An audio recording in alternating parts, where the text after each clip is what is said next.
Customization has become a core part of Netherrealm Studios' game design over the last decade or so, starting with a small amount of self-expression with MKX's variation system, then taken into a far more substantial direction in the following game, returning each time until it has become a central focus of just about every component of their titles. I want to look back over all three iterations, discuss the positives and negatives of each, and suggest ways to improve what we have now and where the team could go with the next one.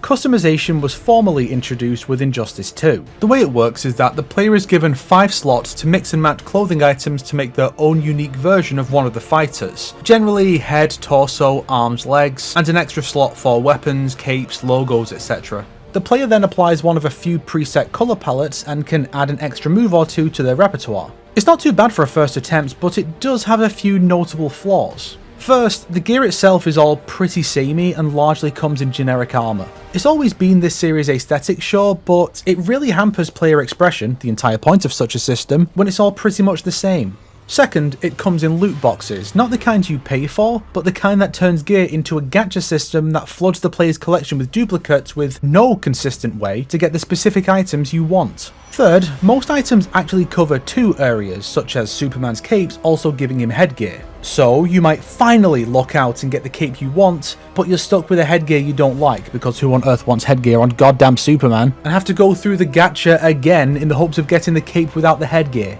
Fourth, the lack of actual costume options is pretty glaring when the first game had such a large selection of, mostly DLC, costumes on offer from a variety of sources ranging from the comics to other games to the movies. This game added a Justice League movie set and locked them away in a vault in multiverse mode somewhere for no bugger to find. The closest thing to real costumes, and the best part of the system, is the Premier skins, which turn the fighters into other characters, like other flashes for Barry and Mr. Freeze for Captain Cold, complete with unique voices and even intro dialogues with the rest of the cast. But really, they just replaced the customization system entirely because it applies a preset model over the character and everything else only matters for stats. Because yes, stats are a thing for multiverse. It really works against the entire concept of customization because the stats are baked into the gear you find, meaning that even if you do somehow manage to find all the right pieces to make a costume you really like, you're going to get steamrolled in multiverse because you're not ignoring your aesthetic taste for raw stats. The stuff you find, even if you like it, becomes useless very quickly, and you need to find new copies of them once you reach higher levels. Anything below level 30 gear is basically a waste of time. It really speaks to Netherrealm's continued failure to commit to the customization and the player base's desire to make use of it, despite making customization items the primary reward for playing the games. And it only got worse from here. Mortal Kombat 11 came next and was both better and worse than the previous version. Presumably because of the amount of work that needs to go into the dismemberment scene in finishers, this game opted for customizable costumes instead of mixing and matching, closer to Tekken 5 than to Netherrealm's previous attempt. The player chooses a costume and one of its 6 to 10 colour palettes, all of which are unlocked separately even when the palette is shared across multiple variants of the same costume. Then they have 3 slots of gear to choose, ranging from masks and hats to gloves and weapons to belt buckles and grenades. Yeah, a lot of the gear is pointless in this game and really only serves to pad out the rewards with extraneous crap, made all the worse by most gear items having 2 variants, typically one matching the palette chosen and one being static. Rather than building costumes, this game's focus is on customizing existing ones, allowing the game to release actual costumes unlike Injustice 2. Stats are now gone, and there's no loot box system, you just obtain them from story progression, the crypt, or Towers of Time. The crypt is gacha based mostly, but some items are not, and the other modes are completely consistent. So, the act of actually acquiring the parts you need for your character is improved over Injustice. However, there is one glaring flaw in an aspect carried over unchanged from that game: the number of slots. Both games allow 5 variations of a character to be saved. It's not a major issue with Injustice 2, where you'd probably have 1 for stats and a couple for aesthetics outside of Flash and the TMNT. But MK11 was selling paid DLC costumes, and some characters got a lot of them. Even by the base game's offerings of 3 variants each for the character's 2 costumes, that's 6, and each of those has 10 palettes. But you can only save up to 5 variants, and you'd inevitably end up deleting them to make room for all the DLC costumes you paid for. 5 was generally more than enough for Injustice, but MK's approach required more that Netherrealm just never bothered to give us, while still expecting us to buy new costumes that we can't readily use, an issue not present in any of their games that just had costumes selectable from a list on Character Select. At least those games let you use your purchased or unlocked costumes online at launch. See, in addition to the designs, the player can choose from a selection of extra moves that add to or replace parts of the existing moveset, effectively reimagining MKX's variation system as a per costume system. Likely because of this system, MK11 initially let you pick one customized variant for online play, but didn't let you use your customized moveset with it, just the outfit. It took over a year for them to actually let us use our customized characters fully while playing Combat League to acquire the exclusive skins and gear obtained there for said customization. See what I mean about them never properly committing to this? But let's look at a positive. The player can choose from a selection of intro and outro animations, which is an underappreciated detail here, since it allows the player to more authentically represent the costume's concept, while adding variety to the presentation of a match. There were also extraneous inclusions like the gems or whatever the fuck they were called, but not a soul on this earth ever gave a shit about that. One unfortunate effect of the customization is that those items tend to disappear during cinematics. While it's partially to showcase the facial animations as they scream in pain, it was evidently also done so that masks and hats and the like don't have to be programmed to be destructible like the preset ones were back in MK9 and X. So, in conclusion, the customization is more limited than Injustice, but the end results allow more variation than that game system. The hope, then, was that Netherrealm would compare the two systems and find a way to mix and match to create the best system yet for MK12. But we didn't get MK12. We got Mortal 1 Kombat, which delivered hands down the worst customization system I've ever seen in not just Netherrealm games, but fighting games at large. Tekken and Virtua Fighter games from 20 years ago on the PS2 are better than this. This game has you pick a costume and palette like last time, just with a new menu setup that looks less cluttered. Then you pick a gear item, a single gear item, and this is the point where most players wonder what the point even is anymore. It's not too bad for characters with masks and hats, sure, but you can't customize Xiao, Rain, Kitana and Melina's masks because their single gear item is their weapon.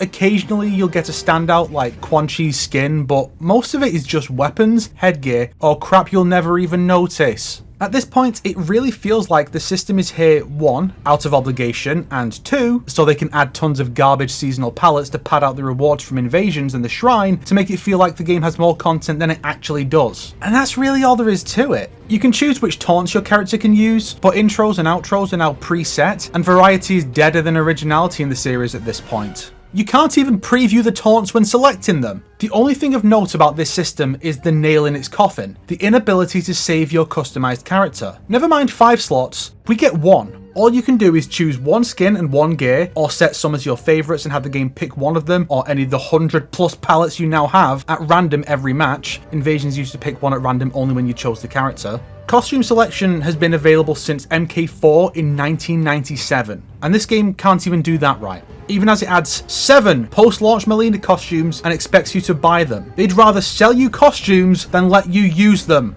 Classy. The customization is so half-arsed and unfinished that I think most fans would rather it be gone entirely next time, which is a real shame because they could make it work if they bothered to evaluate each system and had the time to finish it. Thanks, David. Obviously, we're stuck with this god-awful current customization until the next game, because most of what could be done to expand customization outside of small things like Scorpion Spear or Raiden's Amulet would be far too much work to really be justifiable. So here are a few ways the existing system could be expanded using what already exists in the game without a ton of money and manpower before we discuss how I think the next game's customization should be. First and foremost, add save slots. That the game continues to be built around customization and the acquisition of such assets through mastery, invasions, Combat League, story progression and paid DLC, all while making it astoundingly inconvenient to actually make use of said assets is mind-boggling. The game has been out for a year and a half now, and this basic feature that fighting games have had for about 30 years by now, including this very game's direct prequel, shows how warped Netherrealm and WB's priorities are. Add slots to save our customized characters to, and don't just stop at 5. Make it at least 10, ideally up to 20.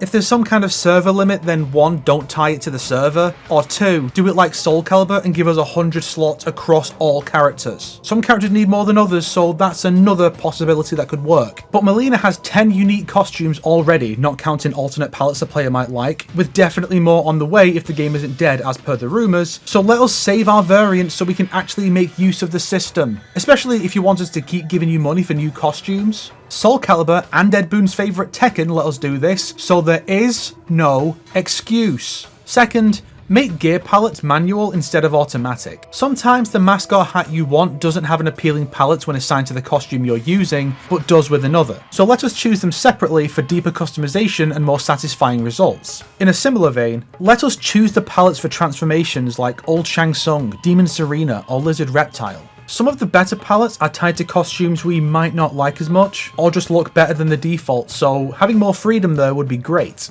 Third, rework the palette selection menu. Even putting aside how half the icons do not reflect the palette in question, and that there's so much more room here to make more of them visible at once, there are so many palettes using the same basic concept now that it can be difficult to find a palette you're searching for, even with correct icons. I think switching back to something like MK11's menu would be preferable. The renders for every palette already exist after all, but are rarely seen. So, axe the sidebar with the icons to fit more costumes on screen. Then, when the player chooses a costume, replace the costume grid with the palette grid, showing off every palette clearly. Additionally, the ability to archive palettes we don't want like in Fortnite would go a long way in reducing the clutter. Maybe it could replace the favourites feature once slots are added. On a related note, the ability to disable certain palettes for the opponent, at least in towers, would be appreciated. Let us reduce the AI's pool outside of themed events so that the costumes we like get more time to shine.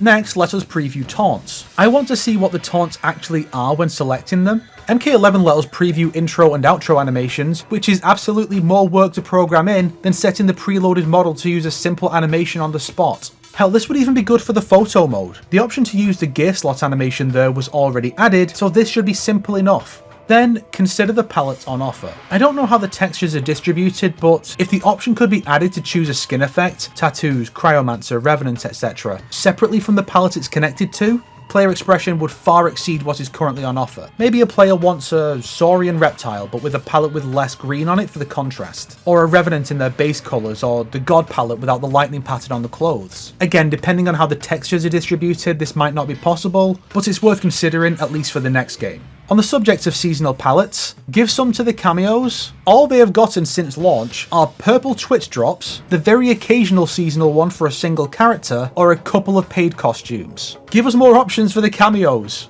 As for cameos, I think the option for a default cameo would be a good addition for the customizable slots. It wouldn't force that cameo, just default to them in a particular palette, or at least set a palette for when they're used together. All kinds of players would benefit from this. Those who select cameos based on gameplay synergy can make sure their cameo is always set to complement or contrast their main fighter as needed, without having to back out to another menu when switching from, say, Scorpion to Reptile. And more casual players who choose based on lore can assign the ideal partner for each fit. For example, I could set Frost for Deadly Alliance Sub-Zero, Scorpion for Movie Sub-Zero, Sector for UMK3 Sub-Zero, and an MK3 hero for MK3 Sub-Zero. Player expression would be boosted even higher with this. Next, let us use the story mode HUD portraits. Ideally, each costume would have their own icon, but the least the game should offer is those that already exist from the base game and Chaos Reigns. When I'm using Titan Havoc, I don't want base Havoc's silly emo hair in his portrait. When I play as Hanzo, I don't want Kuai Liang's portrait. When I play Dark Raiden, I don't want base Raiden's portrait. Tekken 7 and 8 let you choose from several renders and pieces of artwork for your customized costumes, including fan art, so MK should offer this too. One addition that may take a little more work is the option to recolor character effects. For instance, I feel that some Raiden costumes and palettes would look better with blue or red lightning when it uses the opposite. MK11 had 4 or 5 different lightning colors based on his costumes, and I always thought letting the player choose it as part of customization would have been really cool. It could be granted in the shrine or something, more flame or ice or lightning effects to spice things up. It would especially help Noob for those who want his powers to be purple again. And those are things I think could be implemented to the existing system fairly easily to expand what we already have. But given the rumours of the game's future content being cancelled, it may be more prudent to look to the future and contemplate what would make for a good customization system for MK13 instead. First off, gear should have 2 slots. MK11 proved that 3 was too much, with most characters struggling to the point of having shit like belt buckles and grenades that no one will ever notice. M1K, conversely, with its 1 slot, makes the entire system feel meaningless, leaving little room for anything truly distinctive to be created. I think 2 slots is the optimal amount to give the system some depth without flooding the rewards offered with useless crap. Generally, you'd get a mask or helmet and a weapon. Also, much more of the selection should be taken from older entries instead of being random new designs that rarely make it into my customizations.